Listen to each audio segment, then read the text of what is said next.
Sejatinya, apa yang membuat sebuah kekuasaan disebut sah? Mengapa kita sebagai individu yang bebas rela tunduk pada sebuah otoritas yang kita ciptakan sendiri? Sejak abad ke-17, pertanyaan fundamental ini telah dijawab oleh seorang pemikir yang fondasional, John Locke. Halo, saya Mata Riose dari kelas 1F Ilmu Komunikasi Untirta. Di video ini kita akan menyelami jantung pemikiran politik modern yang tertuang dalam karya abadi Locke, Second Treatise of Government.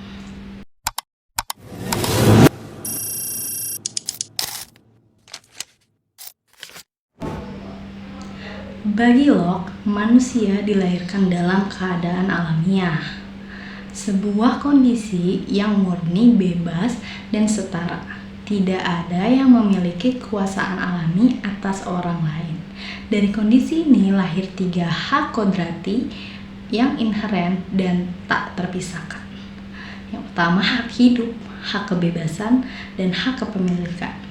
Ini adalah landasan eksistensi kita.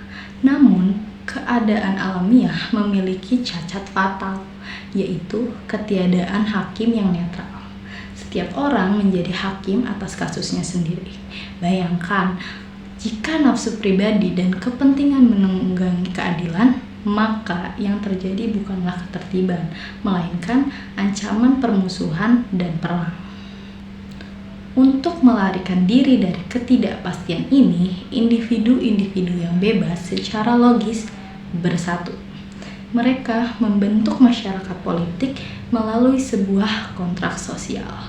Inilah titik krusialnya. Legitimasi kekuasaan negara semata-mata bergantung pada persetujuan rakyat yang diperintah. Di bawah kontrak sosial, kekuasaan legislatif berdiri sebagai otoritas tertinggi. Mengapa? Karena ia bertugas menciptakan undang-undang. Namun, supremasi ini tidak boleh mutlak. Ia dibatasi oleh tujuan utamanya, yaitu melindungi hak-hak alamiah individu. Locke tegas, kekuasaan harus dibagi, terutama pemisahan antara legislatif dan eksekutif, untuk mencegah penyalahgunaan kekuasaan yang dapat berujung pada tirani.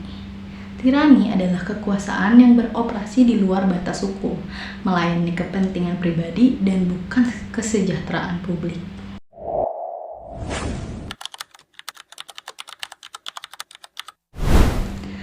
Teori Locke bukan sekadar catatan sejarah, ia adalah cermin etika politik hari ini. Inti dari teori ini adalah pengkhianatan kepercayaan. Ketika penguasa mengeksploitasi sumber daya publik, baik itu kekayaan, jabatan, atau bahkan otoritas yudikatif untuk keuntungan pribadi atau keluarga, maka kontrak sosial telah dirusak. Kita melihat gaung teori Locke dalam kasus kontemporer, yaitu putusan Mahkamah Konstitusi nomor 90 tahun 2023 di Indonesia. Ketika peraturan pemilu diubah demi memuluskan jalan bagi kerabat penguasa, publik menyebutnya nepotisme dinasti.